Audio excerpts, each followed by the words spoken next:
नमस्कार मित्रों, मैं हूं भागवत शर्मा और आप देख रहे हैं यूपी समाचार 24/7 न्यूज। आज मेरे साथ गोवर्धन विधानसभा के पूर्व प्रत्याशी सपा समर्पित नईचंद शर्मा और टूली।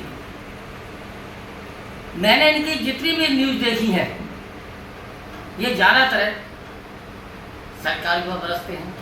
आज मेरा उनसे मात्र 3 सवाल रहेंगे।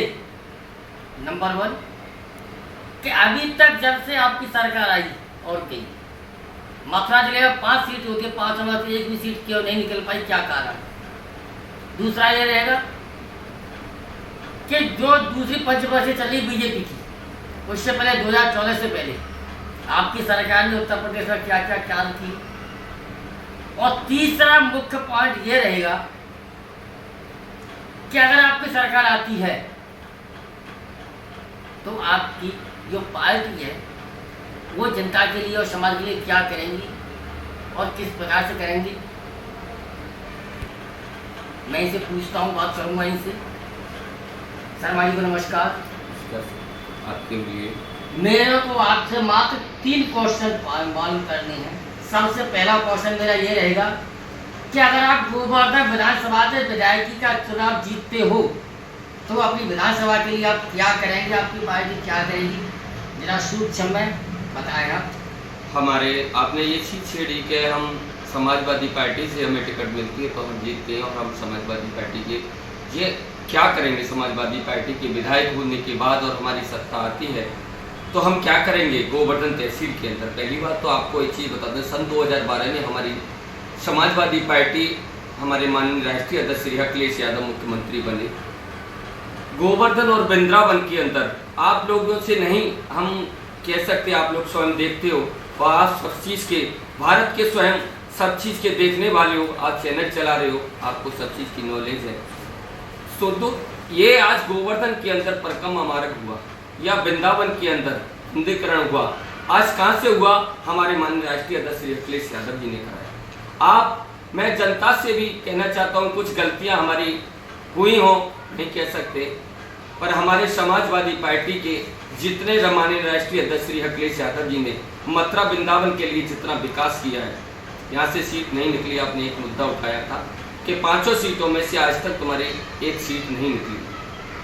कार्य की मेन चीज़ क्या होती है कि हमारे यहाँ की जो पार्टी के कार्यकर्ता हैं, कुछ वर्तमान के अंदर, कुछ पीछे के लोगों में, उन लोगों ने क्या किया कि जनता के बीच में न जाना और न समझना। हमारे माननीय राष्ट्रीय अध्यक्ष श्री अखिलेश यादव सन 2012 से 2017 तक रहे। आज भ्रष्टाचार को देखिए और महंगाई को देखिए। माननीय हमारे देश के प्रधानमंत्री नरेंद्र मोदी जी ने कहा, एक एक गरीब आदमी के हाथ में सोने की अंगूठी होंगी और गले में सोने की लर होंगी और रिक्शा वाला भी बनेगा। आज इस स्थिति को देखिए, जो मीडियम वर्ग के बिजनेसमैन थे आज वो भी रोड पे आ चुके हैं, उनकी भी स्थितियां खराब है। कोई भी आदमी 5 किलो गेहूं, चावल, तेल लेना नहीं चाहता है, हर आदमी अपना रोजगार चाहता है। हमारा देश के अंदर आज का स्तर वो बना दिया है बीजेपी सरकार ने कि आज 5 किलो गेहूं के स्तर पे कोई उनको काम में नौछावर करने की कोशिश करता है। हमारा भारत हमेशा इतना ब्यूटी पार्लर रहा है कि कभी किसी से झुकने की कोशिश नहीं की।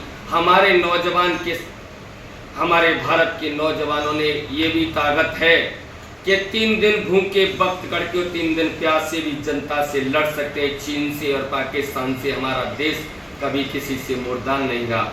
और आपका सवाल पूछना चाहते हो, और हमारे माननीय राष्ट्रीय अध्यक्ष जी ने जो भी वादे किए और आज तक पूरे किए और आगे हम करते रहेंगे। आप सवाल कहना चाहते हैं? एक चीज और जी कि पूर्व राष्ट्रीय अध्यक्ष जी थोड़े जैसे यादव, मुलायम सिंह यादव जी और इस टाइम प्रेजेंट में अखिलेश यादव जी राष्ट्रीय अध्यक्ष हैं जी, तो क्या नेता अध्यक्ष जी अपने पिताजी की नीतियों पर चलने, अपने पिताजियों की नीतियों पर चलने, पिताजी की नीतियां का और भी आगे बढ़ने की उन्होंने कोशिश की। उनके पिताजी के भाई शिवपाल सिंह यादव, उन्होंने भी पिताजी को, माननीय राष्ट्रीय अध्यक्ष श्री अखिलेश यादव जी के पिताजी स्वर्गवास हुए मुलायम सिंह नेताजी, उसके बाद उन्होंने चाचा के, और खून है अपने से बड़ा है, उनके चरण पकड़े और कहा चाचा से, चाचा बच्चा हूँ, कुछ गलतियाँ हो गई हों, उसके लिए क्षमा चाहता हूँ और आगे बढ़ो।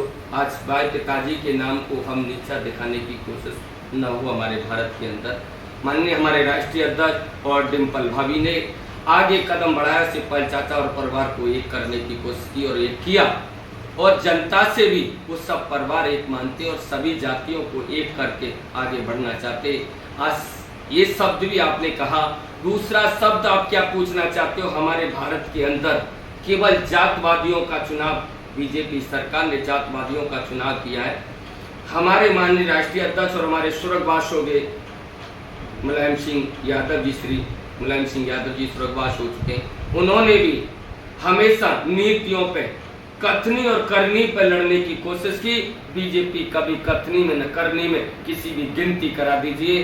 केवल अभी एक मुद्दा उखड़ा था, आप सब लोग बैठे हुए थे परसों, अरेस्ट के जवान थे वो लोग, उन्होंने मुद्दा उठाया तो मैंने उनसे 370। मैं आपसे पूछना चाहता हूँ, दिल्ली के अंदर कश्मीरी पंडित पड़े हुए हैं, हम भी ब्राह्मण हैं, कश्मीरी पंडित पड़े हुए हैं, वो कितने पहुंचा दिए, उनकी गिनती करा दीजिए मुझे।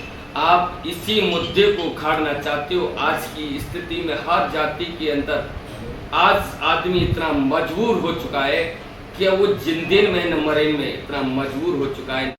चाहते जनता कभी भी ये नहीं चाहती है कि माननीय राष्ट्रीय अध्यक्ष श्री अखिलेश यादव और समाजवादी पार्टी का प्रत्याशी यहाँ से नहीं निकले, पर कुछ हमारे कार्यकर्ता, कुछ आवेदक प्रत्याशी रहे, समाजवादी से रहे, कुछ गठबंधन में रहे, उन लोगों ने जनता के बीच में जाकर के उनके दुख दर्द सुनने की कोशिश नहीं की। सबसे बड़ी कमी हमारे अंदर भी रही।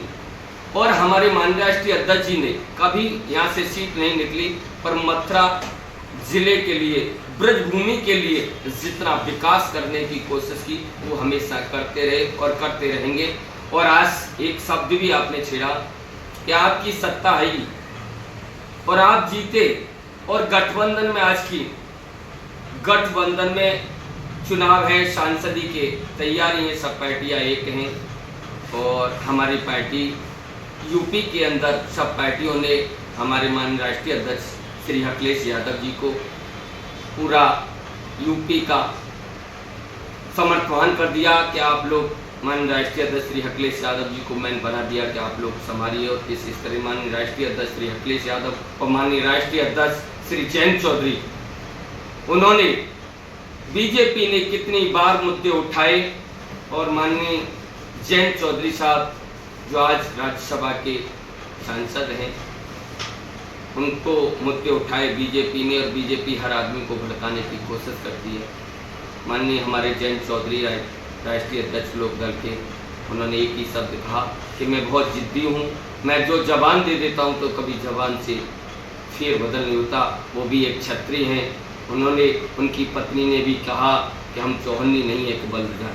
दूसरा आपसे एक और कहना चाहता हूँ, हमारे माननीय राष्ट्रीय अध्यक्ष श्री अखिलेश यादव और जयंत चौधरी गठबंधन का समर्थन है, और आज भी हमारी कांग्रेस भी इंडिया पार्टी के स्तर पे आज हमारे सारे पार्टी के राष्ट्रीय प्रवक्ता, राष्ट्रीय अध्यक्ष और हमारे कार्यकर्ता सब लोग मेहनत करने में और आगे बढ़ने में लगे। हम कहना चाहते हैं कि हमारी सरकार आती है, सबसे पहला हमारा काम रहेगा नौजवानों के लिए नौकरियां। दूसरा काम रहेगा हमारा किसानों के लिए, जो आज किसानों के लिए ये कितनी बड़ी परले आई, बीजेपी सरकार ने क्या काम दिया है, किसानों के लिए क्या दिया है, उसकी आप भी देख रहे हो, जनता भी देख रही है क्या किया है। इसके लिए किसानों के लिए हमारी माननीय राष्ट्रीय अध्यक्ष श्री अखिलेश यादव जी ने और उनके पिताजी स्वर्गवास हो गए मुलायम सिंह नेताजी ने भी किसानों के लिए लड़े, दबे कुचले बिछड़े के लिए भी लड़े और हमेशा लड़ते रहे और लड़ते रहेंगे।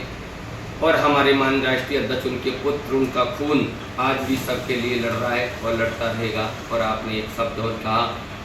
दूसरा, तीसरा सवाल आता है, परेशान बच्चों को पढ़ा लिखा करके बड़ा किया कि नौकरी से लग जाएंगे, उनसे भी परेशान आदमी किस स्थिति पर जाए। आप पूछना क्या चाहते हो शर्मा जी, बताइए। भगवत शर्मा जी, हम आपसे सवाल करना चाहते हैं, आप इस चैनल को चला रहे हो और दुनिया भी बहुत बड़े चैनल भी हैं, आज तक भी है, एबीपी न्यूज भी है, अभी भी गंगा भी है, इस मुद्दे को आपने ये उखाड़ा, तो आज हम आपसे भी पूछना चाहते हैं, चैनल वालों को भी सोचना चाहिए कि जिस देश के अंदर कोई भी आदमी एक दूसरे को किसी की कमी नहीं निकालेगा तो वो समर के कैसे चलेगा, आप बताइए। बिल्कुल सही बात है। और क्या शब्द पूछना चाहते हो, उसी शब्द को हम जवाब देना चाहते हैं। और आपके हम लिख के दे रहे हैं आपको कि यहाँ से 2022, 2027-22 में भी हम हराए गए बेईमानी से।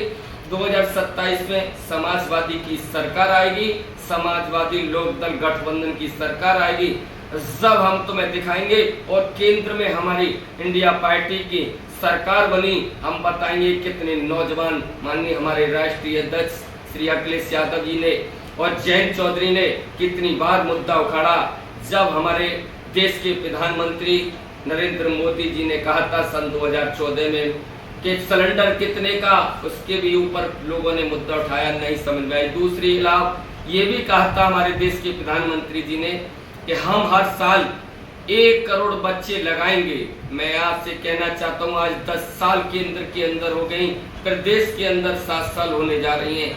आपने कितने बच्चे लगा दिए, उनकी गिनती करा दीजिए। जिन लोगों से मैं पूछना चाहता हूँ, जो नौजवान हमारे आर्मी के जो देश के ऊपर लड़ते हैं, आज की उनकी 4 साल की नौकरियों को किया है, वो आदमी उनकी क्या पूर्ति हो पाएगी, क्या उनके संबंधों में फर्क नहीं आएगा क्या? आज में एक और चीज आती है हमारे शर्मा जी, आपसे भगवत शर्मा जी मैं पूछना चाहता हूँ, आप एक गद्दी पे बैठने के बाद और आपको उतार